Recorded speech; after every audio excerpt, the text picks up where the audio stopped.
इस वीडियो में बताई गई सारी घटनाएं पूरे तरीके से वास्तविक हैं। उनका किसी तरह की कल्पना से कोई भी लेना देना नहीं है। नंबर 1, इटली के एक फेमस पेंटर जियोवानी ब्रैगोलिन ने 1985 में एक पेंटिंग बनाई जो देखते ही देखते इतनी मशहूर हो गई कि इस पेंटिंग की 50,000 कॉपीज बन गई और इस पेंटिंग को लोग अपने घरों में लगाने लगे। इस पेंटिंग का नाम था द क्राइंग बॉय। लेकिन इसके बाद जो हुआ उसके बारे में किसी ने सपने में भी नहीं सोचा था। जिन लोगों ने भी इसे खरीद कर अपने घर की दीवारों पर लगाया था उनकी जिंदगी तबाह हो गई।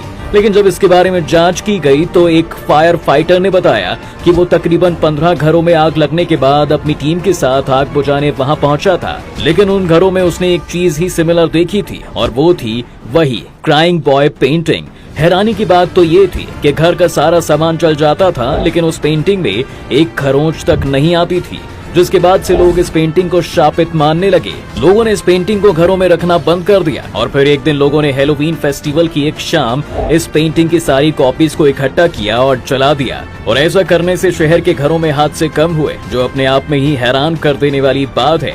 नंबर 2, नीलपा। दोस्तों, इस शब्द में खौफनाक और सच्ची कहानी छुपी हुई है। ये बात है 1990 की, जब बैंगलोर से लगे मालेश्वरा और राजाजी नाम के एक गांव में एक डायन का खौफ हुआ करता था। ऐसा कहा जाता है कि ये रात में लोगों के घरों का दरवाजा खटखटाया करती थी, वो भी जानी पहचानी आवाज निकालकर, जिसे सुनने के बाद जो भी गेट खोलता उसकी मौत हो जाया करती थी। और उसी वजह से गांव में डर का माहौल फैल गया था। फिर लोगों ने तरकीब निकाली कि अगर हम घर के बाहर कल आना लिख दें तो शायद ये डायन कभी आए ही ना, और ऐसे ही गांव वालों ने किया भी, जिसके बाद लोगों के मरने का सिलसिला कम हो गया। नंबर 3, अब जरा इसे देखिए। ये है गौरव तिवारी, जो इंडियन पैरानॉर्मल सोसाइटी के सीईओ और फाउंडर थे। गौरव इस तरह की खौफनाक जगहों पर जाता था और अपने इलेक्ट्रॉनिक गैजेट्स की मदद से वहां पर प्रेजेंट आत्माओं से बात किया करता था।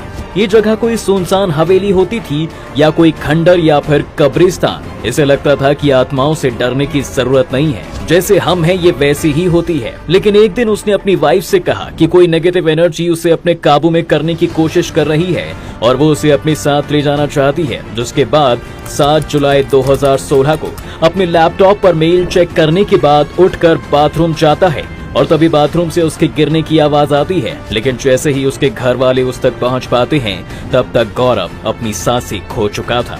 आत्माओं को ढूंढना उसका शौक था और अनजान पहेलियों को सुलझाना उसका पेशा। लेकिन किसी को ये नहीं पता था कि एक दिन इसकी मौत भी एक पहेली बनकर रह जाएगी। नंबर 4, इस आइलैंड को मौत का आइलैंड कहा जाता है। वैसे इसका नाम पोवेलिया आइलैंड है। अब जैसा इसका नाम है वैसा इस आइलैंड का इतिहास भी है।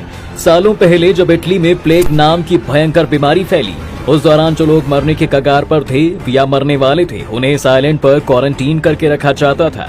लेकिन एक वक्त ऐसा आया कि इस आइलैंड पर मरीजों की तादाद इतनी बढ़ती चली गई कि लोगों के ठीक होने के चांसेस बिल्कुल नहीं थे। उन्हें इस आइलैंड पर जिंदा जला दिया गया, जिनकी संख्या लगभग 1,60,000 के आसपास थी। और वहीं इन लोगों की लाशों को इसी टापू पर दफन कर दिया जाता है। लोगों ने इस तरह की मौत को अकाल मौत का नाम दिया था, जिस वजह से आज भी उन लोगों की आत्माएं यहाँ भटक रही हैं। उसके बाद से ही ये आइलैंड हॉन्टेड माना जाने लगा और 1922 में इस आइलैंड पर एक मेंटल हॉस्पिटल भी बनाया गया। लेकिन इस हॉस्पिटल के स्टाफ्स और डॉक्टर्स की रहस्यमय तरीके से मौत होने लगी और तो और यहाँ के लोगों के चेहरे तक बदले बदले से नजर आने लगे।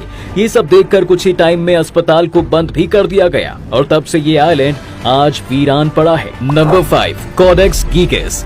ये वो रहस्यमय किताब है जिसे डेविल्स बाइबल भी कहा जाता है। इसका मतलब होता है शैतान की किताब। ऐसा माना जाता है कि ये किताब खुद शैतान ने लिखी थी। जी हाँ, 13वीं सदी में दीवार में चुनवाने का हुक्म दिया, जिससे बचने के लिए उसने राजा से कहा कि वो एक ऐसी किताब लिखेगा जो पूरे राज्य का गौरव बढ़ाएगी। लेकिन राजा ने उस मंक से कहा कि उसे ये किताब एक ही दिन में लिखनी होगी, जो इम्पॉसिबल था।